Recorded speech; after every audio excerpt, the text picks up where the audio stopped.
প্রিয় দেশবাসী, দায়িত্ব গ্রহণের পর অন্তর্বর্তীকালীন সরকার তিনটি বিষয়কে সর্বাধিক গুরুত্ব দিয়েছে: জুলাই আগস্ট হত্যাকাণ্ডের বিচার, একটি জবাবদিহিমূলক ও কার্যকর গণতান্ত্রিক ব্যবস্থায় উত্তরণের জন্য রাষ্ট্র কাঠামোর প্রয়োজনীয় মৌলিক সংস্কার এবং একটি সুষ্ঠু নির্বাচন।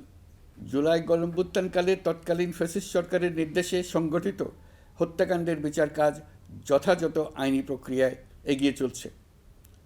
ইতিমধ্যে ট্রাইব্যুনাল কর্তৃক একটা মামলার রায় ঘোষিত হয়েছে।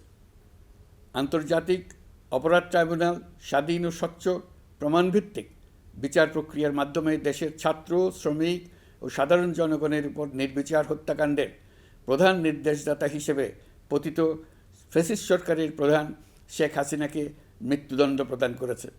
যথাযথ আইনি প্রক্রিয়া অংশ হিসেবে অভ্যুত্থানের পর পলাতক শেখ হাসিনা এবং এই মামলার সাজাপ্রাপ্ত অপর আসামি সাবেক স্বরাষ্ট্রমন্ত্রী আসাদুজ্জামান খানকে দেশে ফেরানোর জন্য সরকার আনুষ্ঠানিকভাবে ভারত সরকারকে অনুরোধ জানিয়েছে।